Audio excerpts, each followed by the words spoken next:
할렐루야.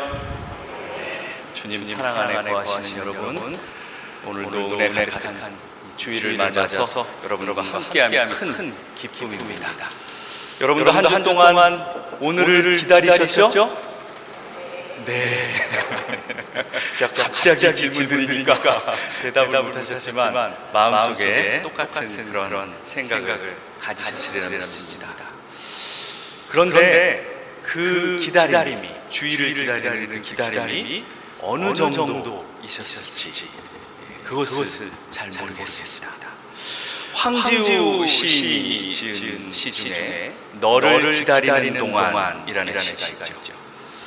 내가 오기로 한 그 자리에 내가 미리 너를 기다리는 동안 다가오는 모든 발자국은 내 가슴에 쿵쿵거린다. 바스락거리는 나뭇잎 하나도 다 내게 온다 라는 구절로 시작하는 시인데요, 사랑에 빠진 사람의 애절한 마음을 잘 표현한 시로 유명하죠. 이 시를 떠올려보다 보면 정말로 설레이고 행복한 기다림이란 어떤 것인지를 우리로 하여금 다시 깨닫게 합니다. 저와 여러분도 오늘의 감사 찬양을 기다리시면서 주님을 향한 이런 기대감이 있으셨는지 궁금합니다. 그리고 우리 모두가 이 시간, 이 자리에, 그리고 나의 마음속 깊은 곳에 찾아오시는 살아계신 예수님을 기다리는 그런 행복감으로 충만해지시기를 간절히 축원드립니다. 아멘. 여러분 이렇게 생각해보면 이처럼 인간의 삶은 그 자체가 수많은 기다림들의 연속이라고 할 수 있습니다. 하지만 인생의 그 수많은 기다림들 중에서 이렇게 행복하고 설레는 기다림만 있는 것은 아닙니다. 오히려 참으로 힘겹고 고통스러운 기다림이 훨씬 더 많이 존재하는 것이 우리들의 삶인 것이죠. 윌리엄 말스톤이라고 하는 심리학 박사분이 3,000명을 대상으로 해서 설문조사를 해봤다고 합니다. 그런데 많은 사람들이 사는 목적의 94% 정도가 결국은 그 목적이 기다리는 데 있었다는 결과가 나왔다는 것이죠. 수많은 생각과 그 시간들을 전부 기다리는 일에 쓰고 있었다는 것입니다. 우린 무언가를 기다립니다.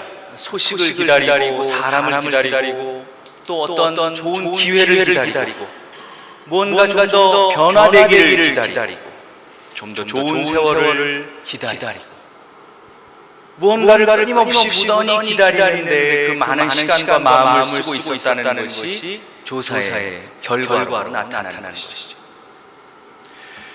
그런데 이 결과에서 정작 문제는 94%라는 그 놀라운 숫자에 있는 것이 아닙니다. 그 기다림의 내용이 대부분 우리의 부정적인 시각으로부터 시작된다라는 점이 문제의 핵심인 것입니다. 사람들은 언제나 지금 나의 상태에 만족하지 못하고 있습니다. 그렇기 때문에 막연하게 미래를 기다리는 것이죠. 끊임없는 불만족으로 나 자신의 영혼을 짓누르고 자녀와 아내와 남편과 친구의 마음을 황폐하게 만들어버리는 경우를 우리는 나 자신과 또 우리 주변에서 얼마나 쉽게 찾을 수 있습니까? 이렇게 나 자신의 모습과 현재의 상황을 있는 그대로 만족하지 못하는 마음이 바로 기다림을 고통으로 만드는 첫 번째 이유입니다. 그러면 기다림이 힘겨운 또 다른 이유는 무엇이겠습니까?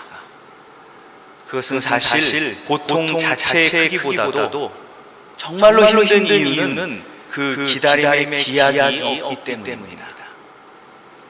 도대체 언제쯤 내 상황이 나아질지, 언제쯤 내 자녀가 좋은 사람을 만날지, 또 기다리고 계속 기다리면 무언가가 좋아지기는 하는 건지 아무도 그 결과를, 그 시기를 장담해 주지 못합니다.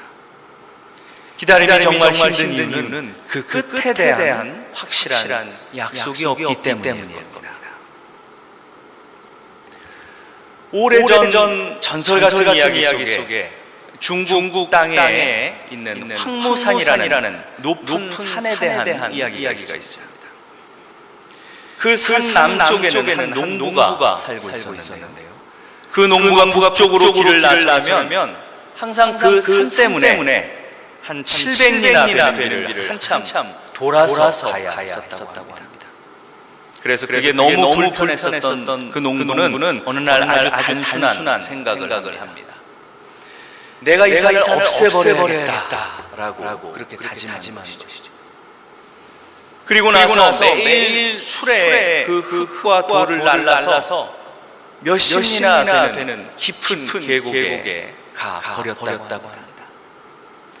그렇게 계속 하다 보니까 그것을 본 주위 사람들이 어이가 없어서 정신 나간 농부가 이상한 짓을 한다고 손가락질했다고 합니다. 그러니까 그 농부가 이런 말을 했다고 해요. 이 사람아, 이 산은 후손이 없지만 나에게는 후손이 있다는 걸 왜 생각 못하나. 정말 대단한 인내이면서 동시에 미래에 대한 해안을 가진 그러한 분이라고 생각이 듭니다. 결국 그렇게 세월이 흘렀습니다.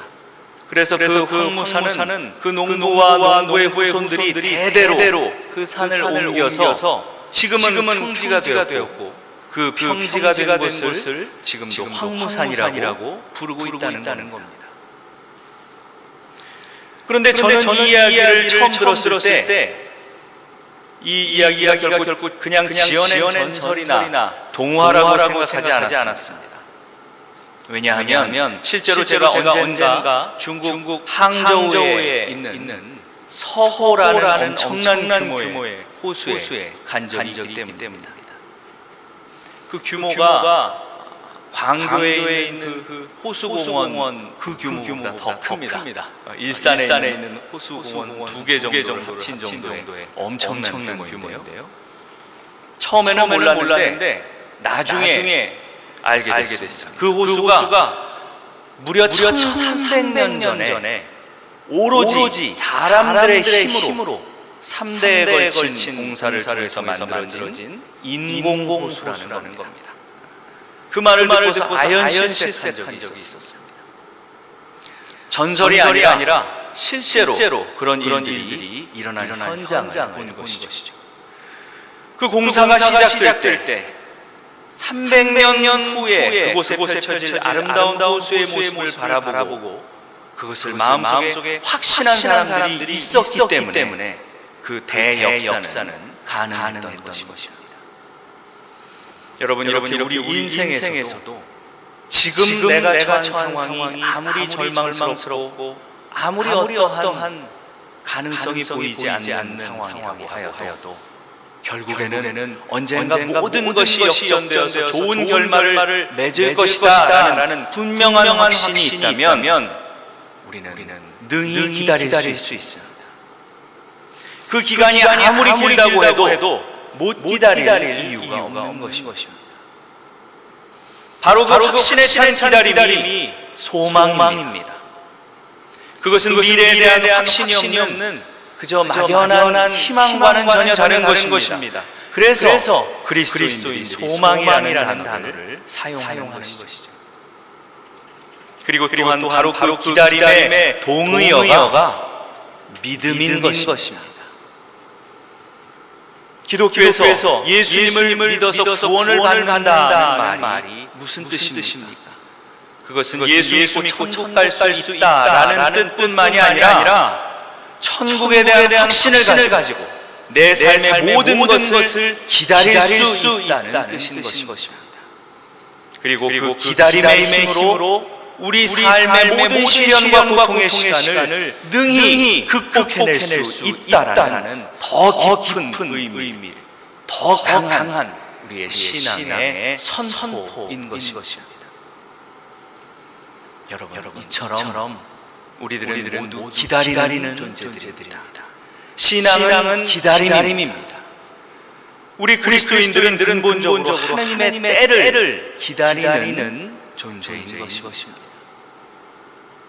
오늘의 복음서에 등장하는 시므온과 안나도 하나님의 때를 기다리는 사람들이었습니다. 그것이 무슨 의미입니까? 그들은 자기가 생각하는 방식으로 자기의 때가 이르기를 기대한 사람들이 아니었다는 것입니다.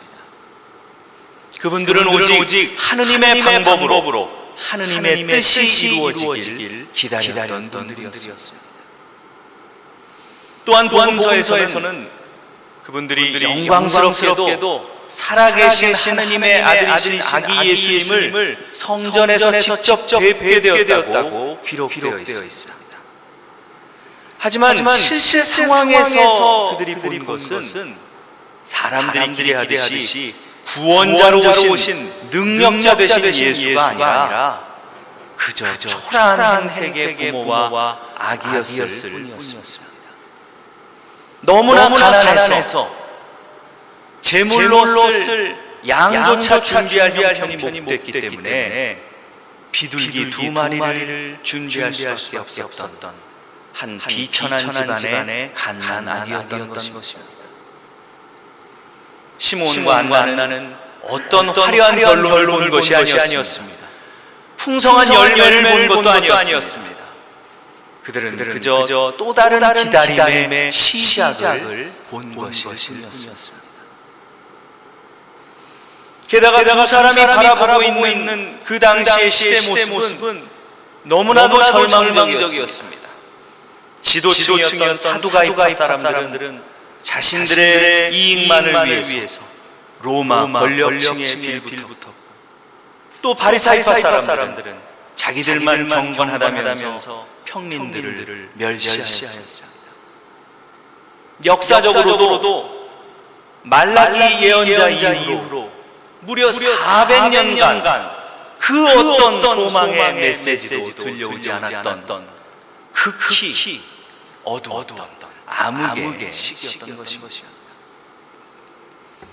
하지만 안나와 시므온은 자신들의 소망을 온전히 하느님께 두었습니다. 그리고 언제든지 메시아를 맞이할 수 있도록 준비하는 삶을 살았던 것입니다.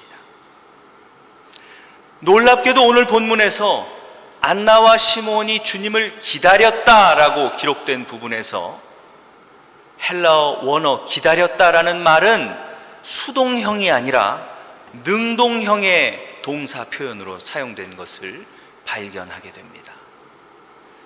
이들은 구세주께서 오실 것을 능동적으로 준비하고 살았다는 것입니다. 25절에 보면 다가오신 메시아를 위해서 시므온은 율법을 철저하게 지켰다고 했습니다. 그것은 과거의 유산인 율법을 중하게 여겨서 그것을 지켜야겠다라고 했다기보다는 앞으로 맞이하게 될 미래를 준비하기 위해서 율법을 지켜왔다는 그러한 시각을 우리에게 보여줍니다. 37절에서 안나도 금식하며 기다렸을 뿐만 아니라 섬기는 일로서 항상 헌신해 왔다고 성서는 증언하고 있습니다. 아무것도 바랄 것이 없던 그때 간절한 바람으로 하느님의 구원을 기다렸고 결국 고대하던 꿈에 그리던 예수님을 만날 수 있었던 것입니다. 그랬기 때문에 그 당시에 수많은 유다인들이 통일하게 자신들을 구원할 메시아를 간절히 기다렸다고 하지만 정작 아기 예수가 그들의 성전에 오셨을 때 그분을 알아볼 수 있었던 사람은 준비되어진 시므온과 안나 두 사람뿐이었다고 그렇게 생각합니다. 오늘 이 영광스러운 주님의 봉헌 축일을 맞이하면서 우리는 아기 예수를 첫 아이로서 성전에 봉헌하였던 마리아와 요셉의 그 신실한 마음, 그리고 자신의 일생을 온전하게 하나님께 봉헌하였던 시므온과 안나의 진실된 헌신의 마음을 바라보게 됩니다. 그리고 무엇보다도 우리의 구원을 위해 자신의 하나뿐인 독생자를 십자가 위에 봉헌하신 아버지 하느님의 뜨거운 사랑을 다시금 깨닫게 되는 것입니다. 오늘의 이 감사 성찬례를 통해서 우리들 또한 주님을 본받아서 나 자신을 하느님과 교회를 위해 봉헌할 수 있는 우리가 될 수 있도록 그렇게 주님께서 변화시켜 주시기를 우리 주 예수 그리스도의 이름으로 간절히 기도드립니다. 그리고 그러한 우리들의 작은 변화로 말미암아 우리가 각자를 바라볼 때에 서로가 서로에게 자기 자신을 봉헌하며 서로 섬길 수 있는 그러한 놀라운 수원교회 공동체로 더욱 성장해 갈 수 있기를 간절히 또한 믿음으로 축원드리면서 성부와 성자와 성령의 이름으로 말씀드렸습니다.